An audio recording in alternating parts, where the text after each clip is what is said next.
Саламатсыздар ма? Менің қолөнер каналыма қош келдіңіздер. Бүгін мен сіздерге жеңіл тоқылатын манишка көрсеткім келіп тұр. Манишка дегеніміз жаңағы шарфтың орнына қыстың күні басынан төмен қарай кигізілетін, былайша айтқанда кофтаның мойны сияқты болады. Білетін кісілер бар шығар. Манишка дегенді. Енді манишканы біз өз қолымыздан бүгін тоқитын боламыз. Мен сіздерге қалай тоқылу керек екенін көрсететін боламын. Бүгін енді Ализа жібінен тоқып көрсететін боламын. Ализа Baby Best деген жіп. Бұл жаңағы әдемі, енді ұстағанға жұп жұмсақ. Бұлай кожаңызға да жақындатсаңыз қышымайды. Бұның жаңағы состав мына жерде 90% акрил, 10% бамбуктен тұрады. Жіптің түсі 19. Мына 100 граммда 240 метр бар дейді. Бұл бізде турецкий жіп. Және де менде мына жерде еще міне біздер жаңа рекомендованный мына жерде барлық болды. Стиралкада жууға болмайды, үтіктеуге болмайды деген сияқты. Үтіктеуге болады дейді. Енді мына жерде ілмек бізбен мына 2-ден 4-ке дейінгі номер жаңаға бізбен тоқи берсеңіздер болады дейді. Менде бүгін көрінема 3-5 номер жіп. Енді ол үшін бізге ең бірінші сепочка тоқу керек. Сепочканы біз былай жаңадан үйреніп жатқан кісілер үшін көрсетейін. Мына жібіміз, жіптің ұшын мына рабочий жіптің үстіне қоямыз. Енді мына кольцомызды мына рабочий жіптің үстіне қоямыз. Міне бұлай болады. Енді сол қолымызбен мына жіптің ұшын және рабочий жіпті ұстаймыз. Ал мына ортадағы кольцоның ортасына жіптің бүйтіп тартамыз. Міне бізде кольцо болды. Бұл біздің ең бірінші петлямыз. Енді мына оң қолымызға бізді ұстаймыз. Бізді ұстағанда мына жеріне ұстаймыз. Специально мындай өзінің несі бар, арнайы ұстайтын жері бар. Сосын қолымызды міне былай ашамыз да, міне екі саусақтың ортасына жіпті саламыз. Мына екі саусағымызбен жіптің түбінен ұстаймыз тоқып жатқан. Және мына екі саусағымыз соңғы мына жіпті бүйтіп ақырындап басып тұрады. Біз тартқан кезде бүйтіп қатты басып қалмау керек, ақырын ұстап тұру, жеңіл ұстап тұру керек. Сосын мына жерде мына саусағымызда жіп ілініп тұру керек. Станок сияқты болу керек біздің сол қолымыз. Ал оң қолымызбен бізбен ғана былай жұмыс істейтін боламыз. Бізімізді міне жоғары қарап тұр, ілмегі жоғары қарап тұр.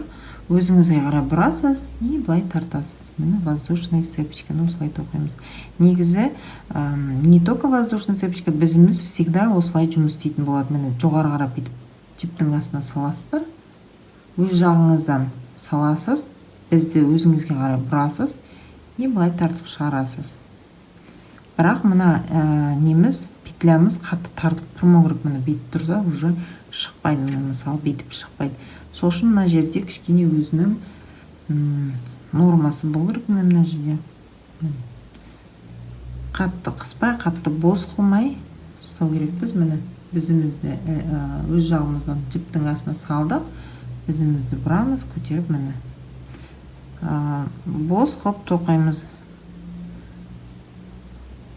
Бізде міне 1, 2, 3, 4, 5, 6, 7, 8 бізіміздегі 9, 10, 11, 12, 13, 14, 15, 16, 17, 18, 19, 20, 21, 22, 23, 24, 25, 26, 26, 27. Барлығы общий 26 сепочка менде. Енді біз бұны кері ары-бері бұрып тоқимыз поворотными рядами. Орысшалап айтқанда, қазақша енді ары-бері тоқып бұрып тоқимыз. Ілмегімізде 1, ой, ілмек бізде бір ілмек, е. Келесі мынау. Мысалы, бір кері санаймыз. Міне біреу, е, мынау. Екеу, міне мына үшіншіге. Көрінбеді, е. Міне біреу ілмегімізде, міне мына үшіншіге саламыз. Көрініп тұр, е. Міне үшіншіге мына цепочкамыздың бір шетінен ғана саламыз. Міне ілмегімізде екі, ой, бізімізде екі ілмектен мен бір ілмек шығарамыз. Бұны да бос қылып тоқимыз, қатты тартып тоқмаймыз. Міне цепочкамызға салдым, келесі цепочкаға. Міне екі ілмектен бір ілмек. Келесі цепочка. Цепочканы кезек-кезек алып тоқимыз, анықтап қарап отырып. Кезек-кезек тоқимыз.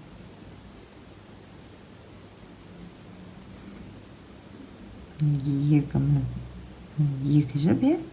Екі ілмектен бір ілмек. Міне бір ілмек бізімізде. Міне келесі бір ілмек шығардық. Екі ілмектен бір ілмек. Өстіп, соңына дейін тоқимыз. Бізде қазір 25 ілмек. Екі ілмек басында көрсетмей қалай мен үшінші ілмекке салғанымды. Енді осы ілмек 25 ілмегіміз, петля ғой, 25 петлямыз, соңына дейін 25 петля болу керек.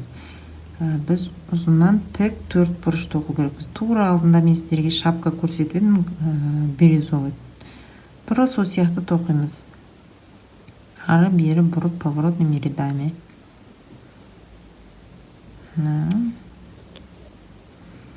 Бұны енді бізде жеңіл, бәрі жеңіл тоқылады.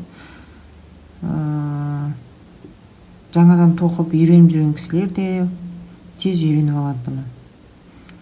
Негізі өте керек зат балаларға. Шарфтың орнына тағып жүру өте ыңғайлы.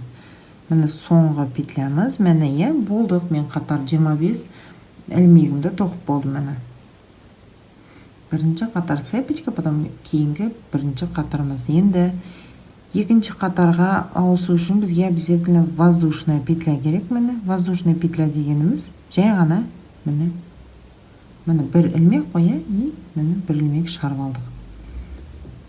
Енді міне оң жақтан сол жаққа қарай бұрдық. Қайтадан міне бірінші ілмек. Міне мынау бізде екінші ілмек. Міне үшінші ілмек. Сонда міне мынаған саламын.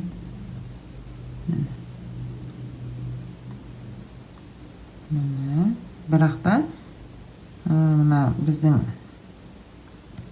тоққанда косичка пайда болады ғой. Міне косичкамыз, өз жағыңыздағы жіптен емес, косичканың арғы жағындағы жіптен алып тоқисыздар. Міне қараңыз, міне екі ілмек, екі ілмектен бір ілмек. Кейін міне өз жағыңыздағы мынау болса, мына жіп бер жағында, сіз мына екінші арғы жағындағы жіптен аласыз. Барлығын соңына дейін бұл мойынды, жаңағы мойын дегенде горловина ғой, соны соңына дейін тоққанша осылай жаңағы цепочкамыздың, косичкамыздың арғы жағында жіптен алып тоқимыз.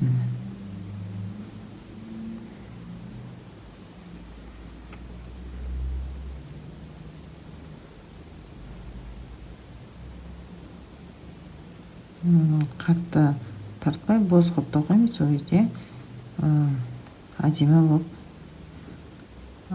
бұл резина сияқты болып тоқып жатырмыз. Әдемі болып тұру керек. Созылып басқа келеді, сосын мойынға келгенде қайтадан жиналып қалу керек.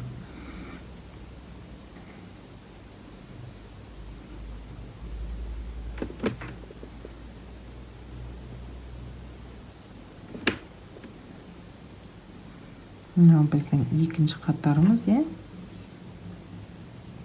екінші қатарда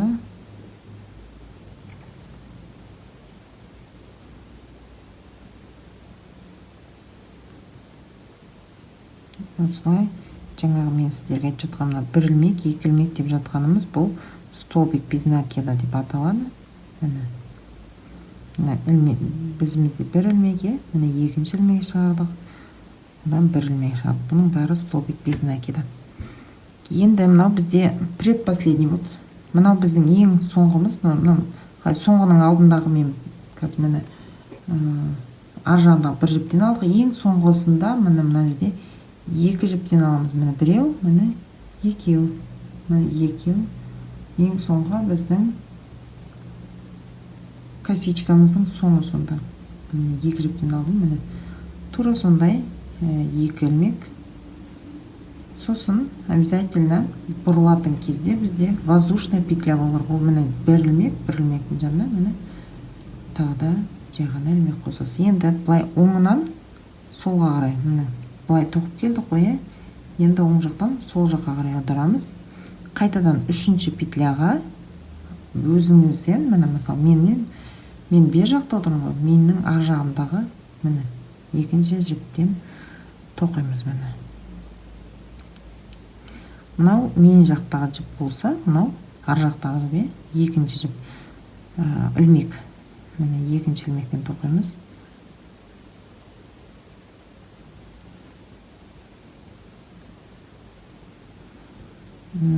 Примерно бір 50 қатарына сондай керек болу керек. Оны енді жіпке байланысты қатарымызды тоқимыз. Негізінде баланың басын өлшеп, қанша сантиметр болады, соған 2 сантиметр, 1 сантиметр қосып тоқсаңыздар вообще күшті болады. Бұл басынан киіледі, шапка сияқты басынан. Ал мойнына келгенде жиналып қалу керек. Зато удобно. Қар кірмейді, жел соқпайды, бала ауырмайды.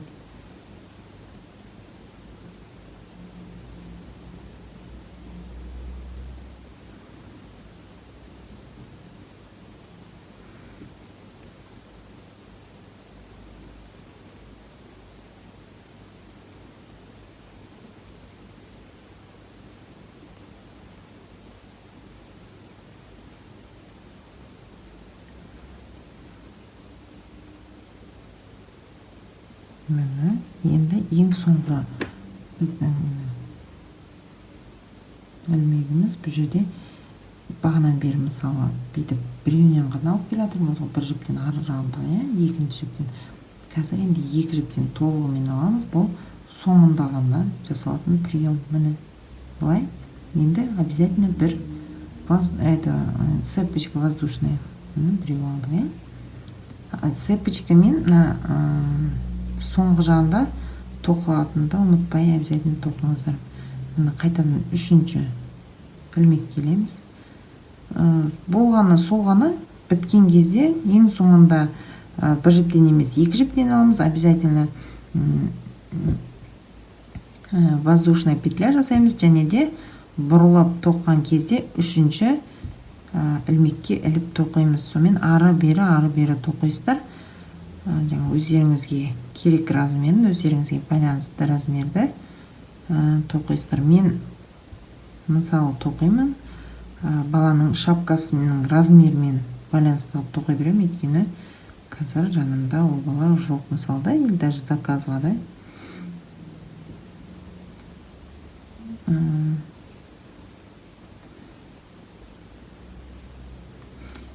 Негізі баланың басын сантиметрмен өлшеп алу керек. Басының, қалай дейді, окружность, басының, қалай айтсам, мысалы баланың басы болса, беті, беті. Мынау бізге шапка былай киіледі ғой, былай жоғарынан бізде жаңағы манишка киіледі. Соны енді басының домалақтығын бізге өлшеп алу керек сантиметрмен. Сол размермен тоқу керек біз. Қатарын сол кезде санамай қойсаңыздар болады. Санамай қойсаңыздар да болады. Кейбір кісілер өздері санайды. Қазір көреміз менде қандай шығатынын мына жерде міне мен сіздерге айтқан міне ең бастысы міне соңғысын екі жіптен аламыз. Ең соңғысын міне екі жіптен аламыз. Міне столбик местный бітті.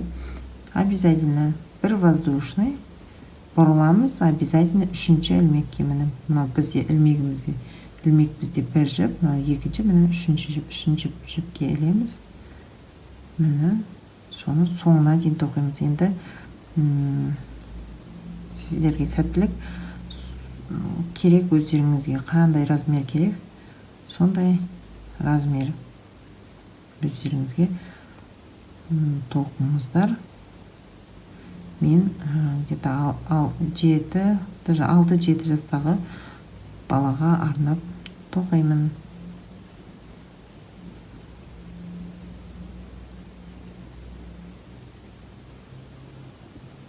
Мындай қылып тоқыдым. Тік төртбұрыш, мына шет жағы әдемі болып шығады осындай. Міне дұрыс тоқсаңыздар. Маған 42 сантиметр керек. Бастың жаңа шапканың мысалы размері 42 сантиметр болса, тура сондай қылып бастан өтетіндей қылып тоқисыздар. Бірақ та мынаны былай тоқисыздар. Мына жерден былай резинаны тартып өлшейсіздер. Міне менде 42, оны қаттырақ соқсам даже 45-46-ға дейін кетіп қалады. Бос қылып тоққандықтан осындағы ілмек келдім. Енді мына біздің ілмегіміз бар, соңғы ілмегіміз. Рабочий жіппен, рабочий жіп бар жанында. Шығарамыз. Енді соединительный петлялар жасаймыз да, аяғына дейін солай соединительный петлямен бітіреміз.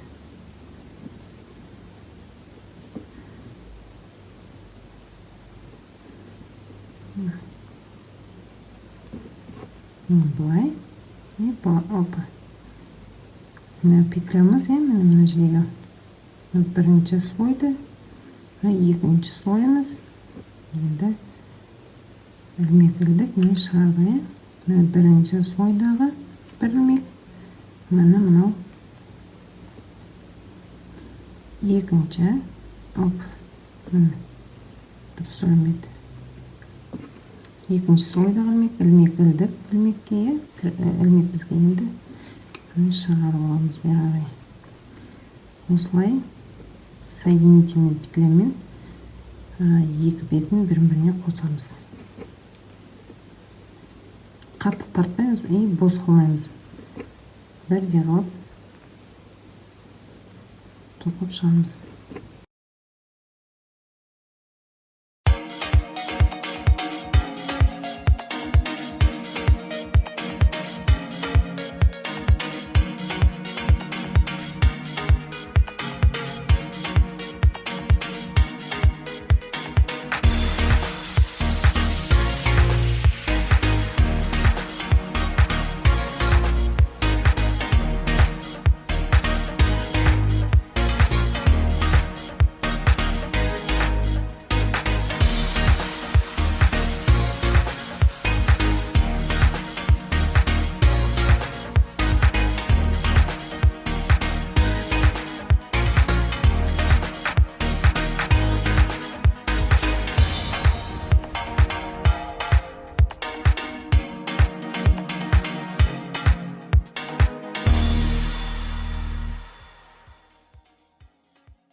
Енді мына ұшын ең ұшына келдік. Бұл жерді де міне соединительный қосамыз. Енді мына жіп бар, бұл жіпті біз былай бір жанындағы ілмекке байлап қойсақ болады. Осылай. Осылай. Потом арғай. Ендігі біздің жұмысымыз мынандай резина болды. Созылатын. Бұл біздің мойны, жаңа горловина. Енді біз мынаны аудару керек мен енді. Мына аударамын. Енді мен мына ілмекті бері шығарып алу керекпін. Мына жерден.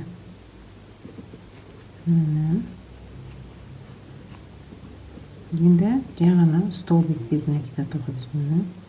Бірін көтерді не? Бір столбик. Енді каждый мына жерде енді мына жерге тоқимыз. Мына жерге бір столбик тоқимын. Мына жерге бір столбик тоқимын. Мына жерге.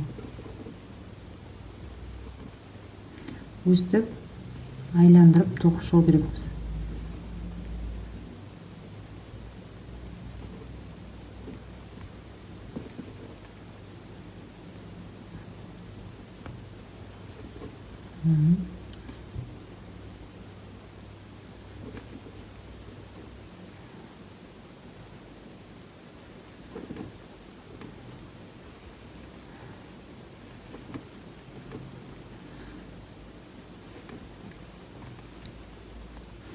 Енді қарайсыздар мына жерде.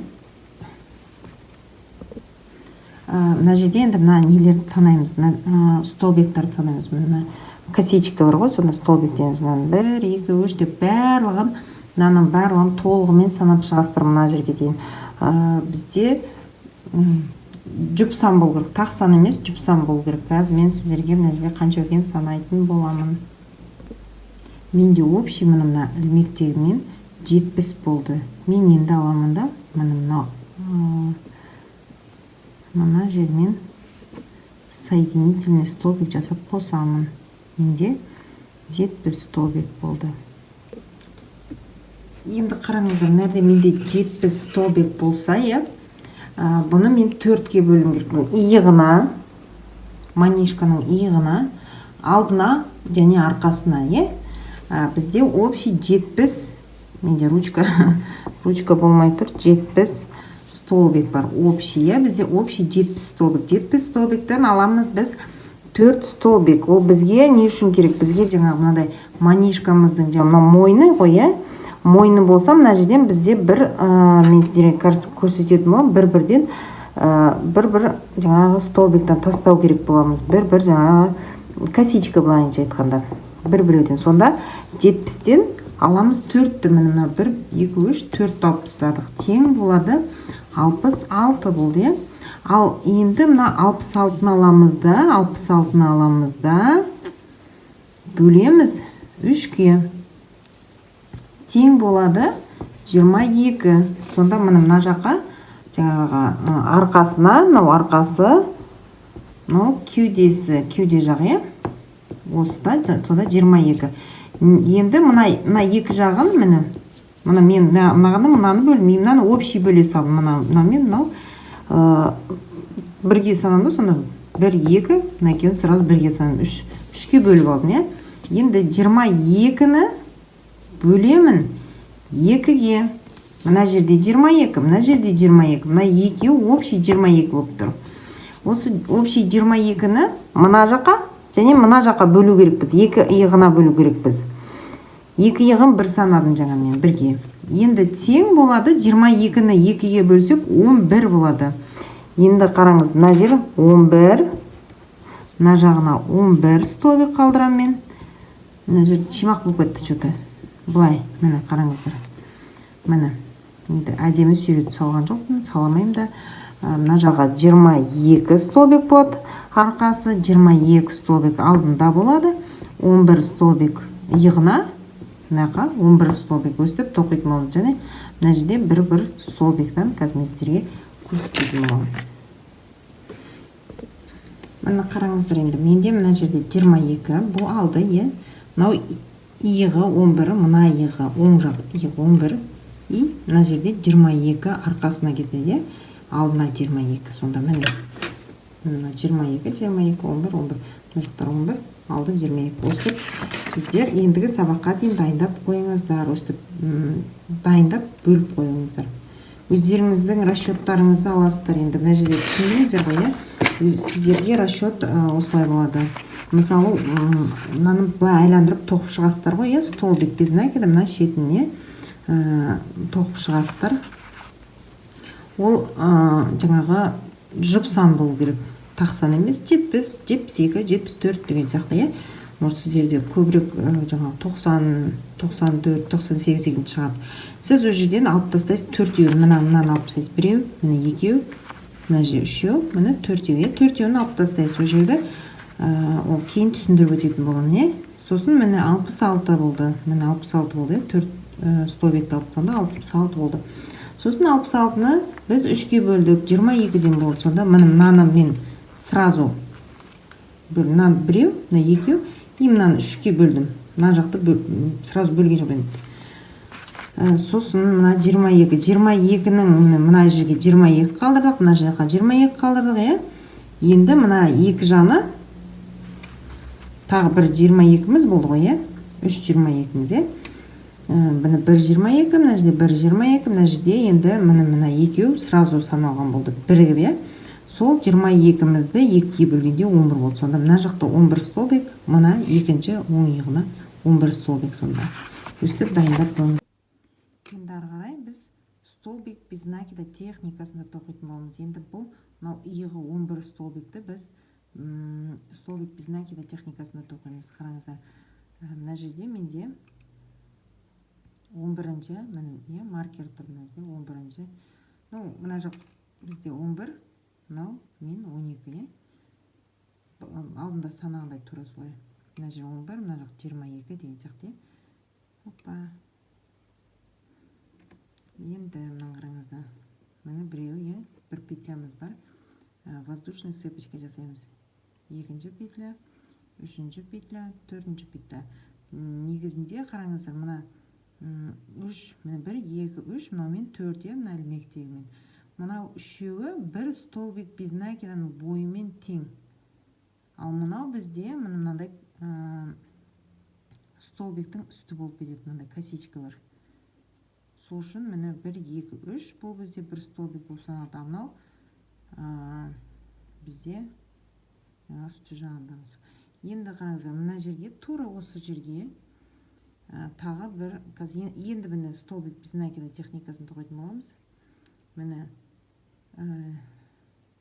бізімізді өз жағыңыздан іліп аласыз, міне жіпке. Міне былай, біз өз жағымызда былай іліп алып, тура осының астына міне бүйтіп саламын. Тура міне жаңа воздушныйымыздың астына салып жатырмын. Воздушный петляның астына салдым. Өз столбиктің. Енді қараңыздар, бір столбик шығардым. Менің бізімде 3 ілмек тұр. Бірінші, міне 2 ілмектен шығарамын. Біздің бас жағында міне. Және мына бізімізде қазір 2 ілмек, 2 ілмектен 1 ілмек шығады. Міне бізде столбик без накида. Міне бір жерге 2 тоқыдым. Жаңа маркер мен беріп тұрған жерге 2 тоқыдым. Енді қайтадан накид. Енді барлық жағын накидпен тоқитын боламыз.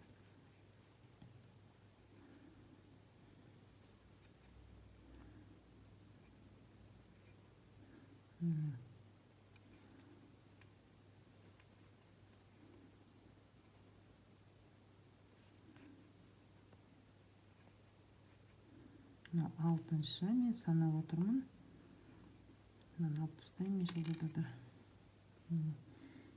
7, 8, 9, 10. Енді мынау 11-ші столбигіміз.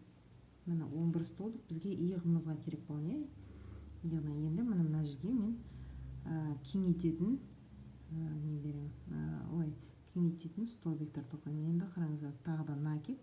Бізде ар жағынан салмайсыздар, бер жағыңыздан, өз жағыңыздан іліп аласыз. И мына столбикқа мен қазір 2 столбик с одним накидом тоқимын.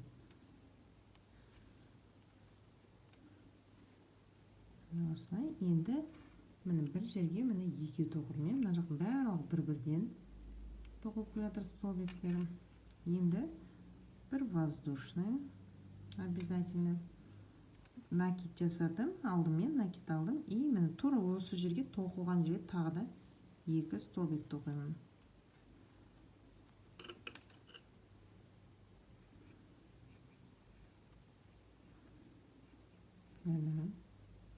Көрдіңіздер ме? Бір жерге мына жағында 2 столбик с одним накидом, бір воздушный и 2 столбик с одним накидом. Енді ары қарай бір-бірден тоқимыз. Санасаңыздар болады. Менікі мысалы 22. Сол 22 столбикті мен бір накидпен тоқып шығу керекпін.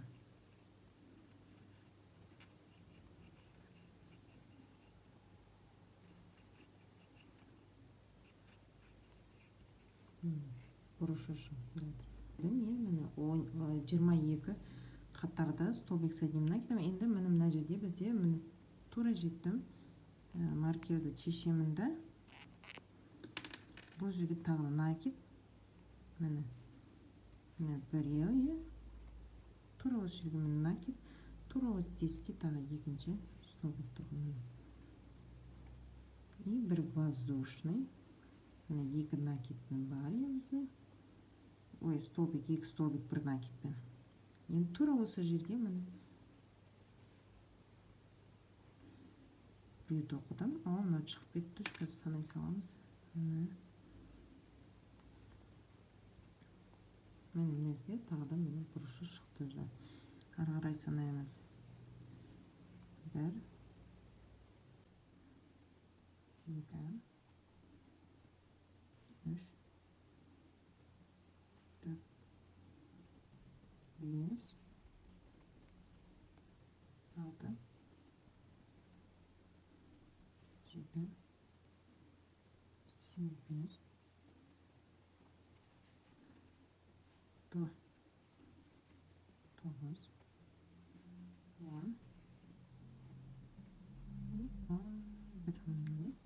11. Енді қайтадан мына жерге екеу тоқимыз. Бір столбикқа 2 столбик тоқимын. Бір накидім бар. Мына жерге салдым. 2 ілмек менде, біздімде. 2 жіптен шығарғам, 2 ілмектен. Енді 2 ілмегімізді. Енді 2 ілмектен шығарғам. Накид. Накид. Қайтадан тура сол жерге сол столбиктен алдым. Біздімде 3 ілмек, 2 ілмектен шығарғам. Енді 2 ілмектен шығарғам. Енді воздушный. Енді накид аламыз. Воздушныйдан кейін 2 столбик с одним накидом, бір воздушный, қайтадан накид. Воздушныйды ұмыт кетпеңіздер, керек болады. Қазір мен сіздерге айтамын не үшін. Біздімізде 3 ілмек. 2 ілмектен шығарғам. Енді 2 ілмектен шығарғам. Накид.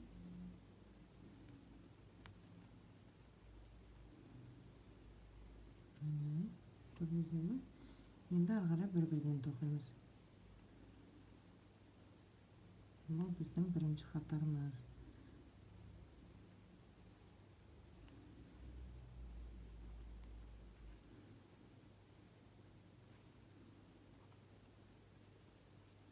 Мына осындай болып шығады. Мынау иықтары, мынау алды. Мынау бір иығы, мынау екінші иығы. Бұл қазір мына жаққа, қазір екінші иығына дейін қазір тоқып көрсетемін. Енді қараңыздар, мына жерге болды. Мына жерді бір ілмек іліп алып, енді мына жерде 2 столбик тұр. Ең басында біздің тоққан 2 столбигіміз бір жерде. Негізі бізде былай болу керек, бір жерден 4 столбик шығып тұру керек. Бір жерден 4 столбик шығып тұру керек. Ал мына жерде бізде қазір мынандай біреу ғана тұр, 2 столбик ғана тұр с одним накидом. Енді бір жерден тағы да тоқу керекпіз. Мынандай екеу ортасында воздушный болып. Міне мына жерде біреу ғана тұр, иә. Енді накид тура сол жерден аламыз да. Бір столбик. Міне екінші столбик садим накидом. Міне.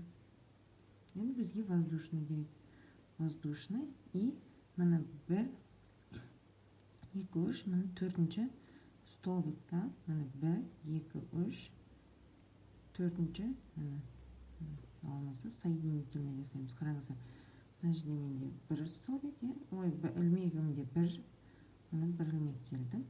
Сразу екеуінен шығарып аламыз. Міне бірінші қатарымыз бітті. Енді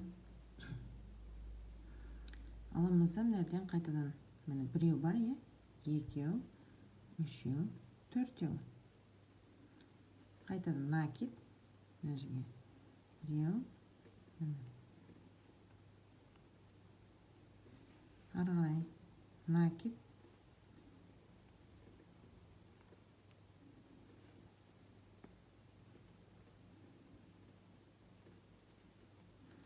иығы кеңейе береді. Сонда біз екі-екі неден столбиктан екі шетінен қосып отырмыз.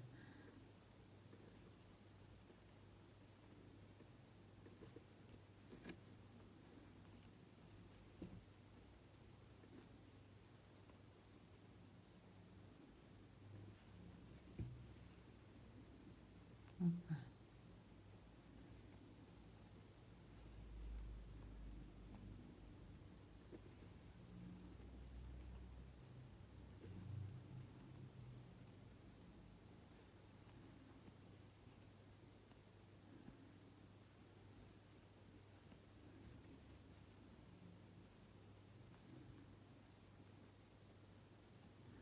Міне қарасаңыздар, мына жерде тағы да міне екі столбик жасадым, иә. Міне біреу, екеу. Міне бір жерден шығып тұр екеуі. Ары қарай бір-бірден тоқыдым. Міне. Енді мына жерге келдік. Мына екі столбикқа тоқыдым. Мына жерде қараңыздар. Мына жерде екі столбик, мына жақта екі столбик. Бір столбикта негізінде міне төртеу. Мен міне екеуіне тоқыдым. Енді мына воздушныйға, міне воздушныйымызда міне тесік болып тұр, иә. Осы жерге міне накид, тура осы тесікке қараңыздар, біреу, накид, екеу. Екі столбик тоқыдым, міне бір, міне воздушный, мына жерде болған воздушныйға екеу тоқыдым. Енді тағы да воздушный, мына үстіне жасадым, екінші қатарға. Енді накид, бірінші қатардағы воздушныйға тағы да міне бір, бірінші стол, екінші стол. Қазір ары қарай кішкене тоқып жүрген, әйтпесе кішкене көрінбей қалуы мүмкін.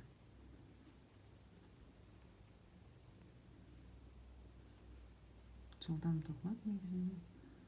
Міне қарасаңыздар, міне мынандай болып шығады. Енді түсінікті деп ойлаймын. Мына жерге келесіздер. Міне каждый столбикқа тоқисыздар. Мына жер өзі ашылып тұр. Міне бүйтіп қарасаңыздар, даже міне астынан көрсеңіздер болады. Міне бір столбикте 4 столбик тұр. Мына жеріне біз 2 столбик тоқимыз обязательно. Міне мына сияқты.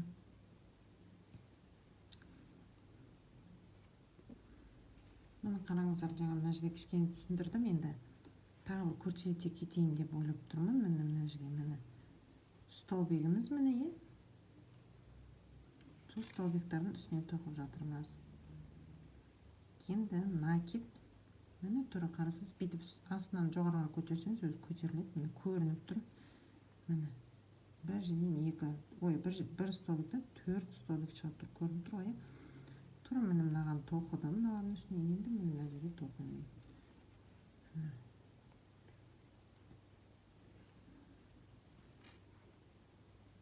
Міне екеу тоқыдым, бір мына жерге, ашық емес, бір воздушныйға. Енді екінші столбиктің воздушныйын аламыз. Накид, и міне қайтадан тура сол воздушныйға 2 столбик тоқимыз.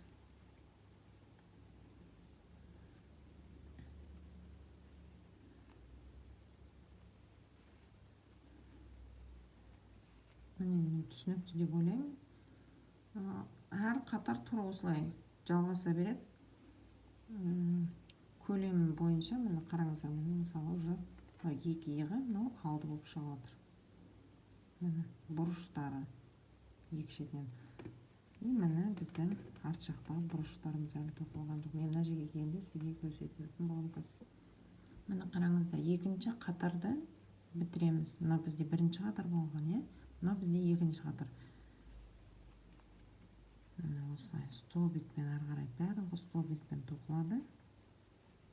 Жаңа бірінші қатарда көрсеткенмін, қалай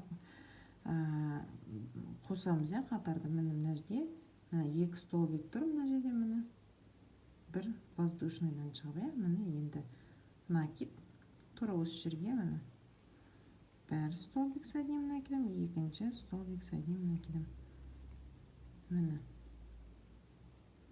сонда қараңыздар, енді мына жақтан екі столбик шығып тұр, мына жақтан екі столбик соединим накидом, екеуі шығып тұр. Енді бір воздушный.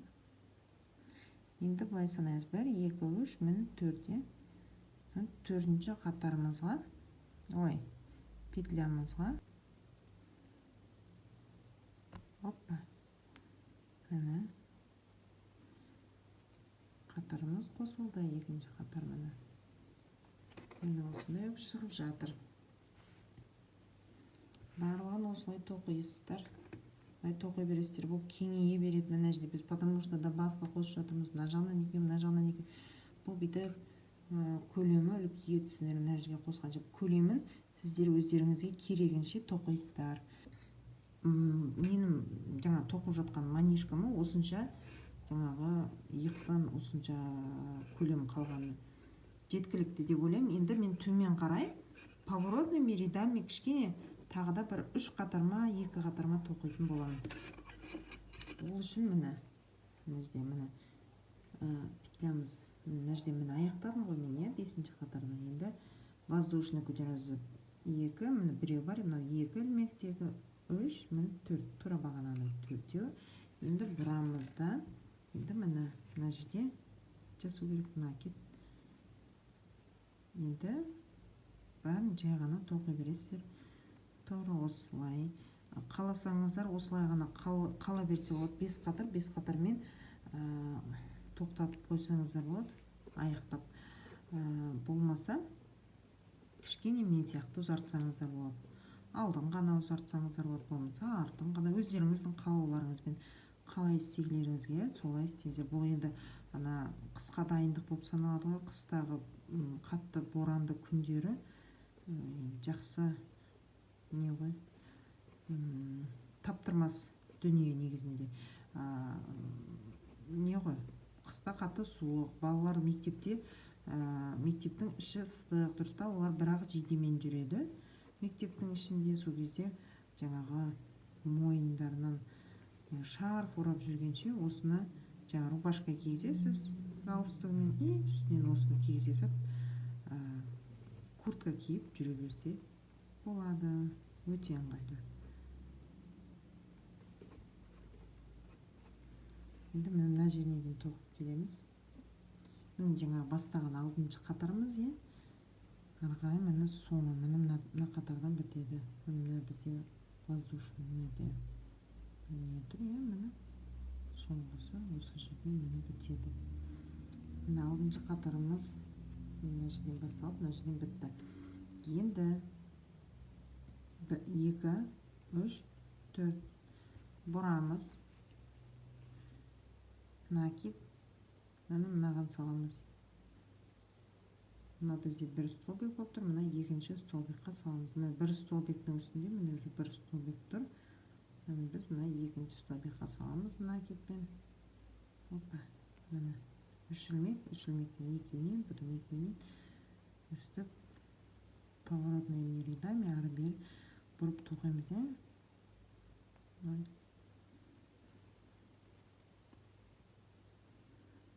Өстіп соңына дейін тоқисыздар қайтадан. Енді мен 7-ші қатарым, 7-ші қатарымның мына жер енді міне 7-ші қатарды аяқтап жатырмын.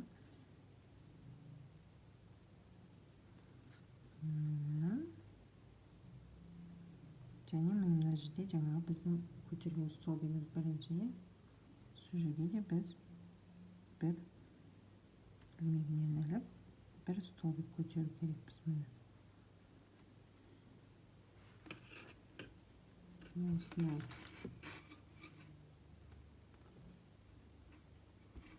Осылай тоқып шығу керекпіз.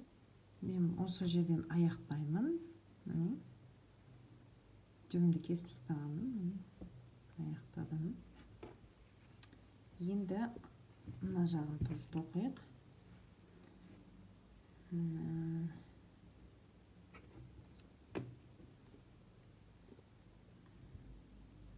Мынадан іліп алайық.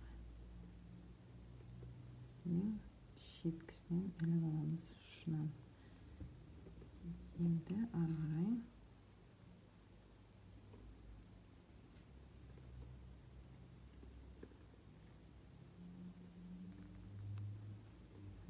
бір петля, 2, 3, 4. Және мына петля жібіміздің ұшын былай ұстап тұрыңыз. Мына әкеп келесінен аламыз. Жібіміз сонда мына жіптердің ортасына қойып қараңыздар. Міне былай алдым. Мына жерге келесіне салдым. Мына жіп мына жерге біздің үстінде тұр. Сол кезде ол жіп тоқып жатқанымыз қатарымыздың ішінде қалып қалады.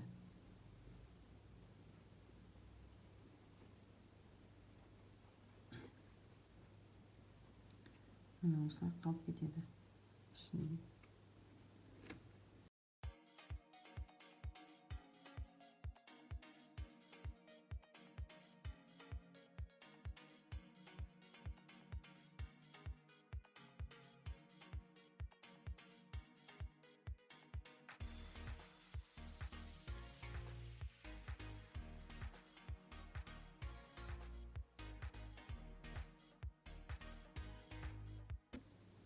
Мына жерде тағы да ең ұшынан аламыз.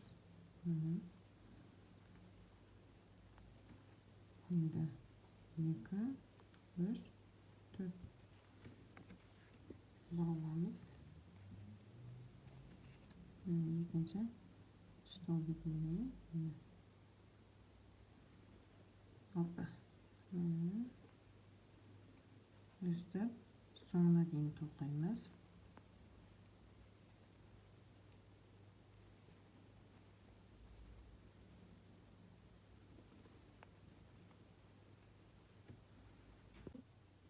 Міне қазір осымен жетінші қатарымызды аяқталып жатырмын.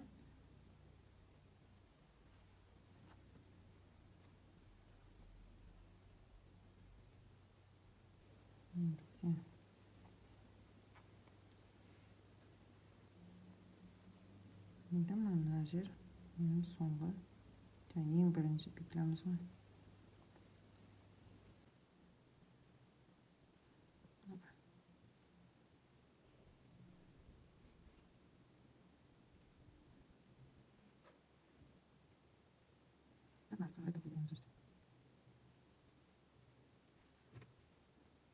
Айналдырып тоқышамыз. Әйтпесе шешет кішкене бос болып қалады да, кішкене шешетін реттеп артқа қарай тоқышамыз толығымен. Міне мен жетінші қатарымыз аяқталды. Енді мысалы сіздер алдыға қарай тоқитын болсаңыз, міне столбик без накидандай, міне 2 ілмекке, 2 ілмектен 1 ілмек аламыз, міне, и алдыға қарай тоқисыздар. Осылай тоқсаңыздар да болады, шет-шетін. Осындай болып шығады жай ғана.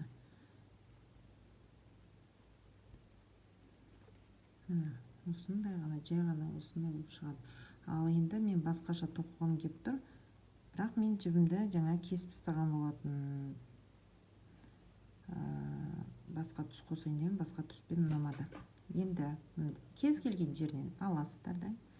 тура сол жібімін жаңағы ары қарай жалғастырамын. Міне опа, міне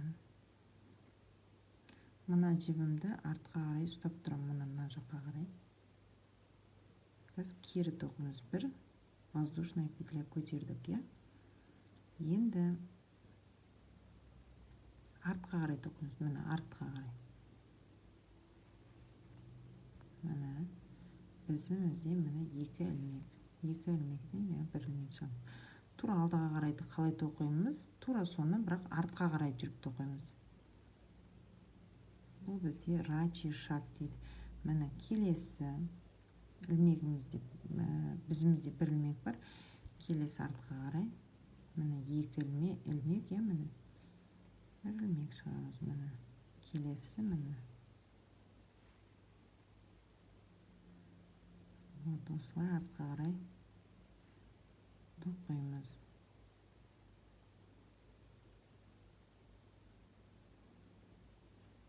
Міне барлығын артқа қарай кері тоқимыз. Міне енді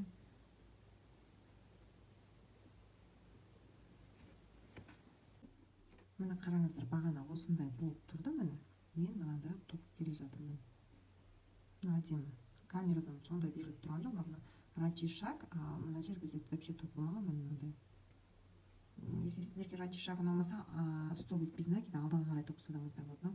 Артқа қарай рачий шаг деп аталады. Артқа қарай тоқып келе жатырмын.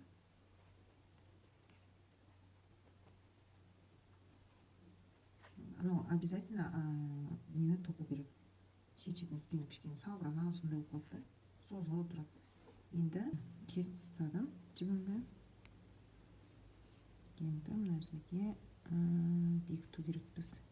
Іш жағынан тура осы бірінші рачий шаг бастаған жерімізден прям астынан мені осылай мені мына жағы бітті. Байқалынбайды. Мына жағынан ішінен закалап тастаймыз.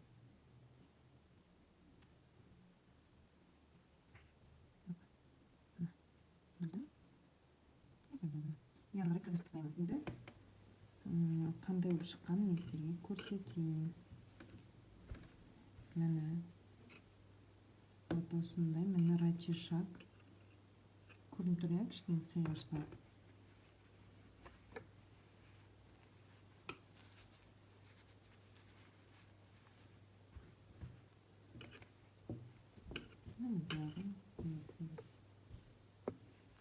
Міне арқасына кетеді, мынау алды жағы, мынау екі иығы.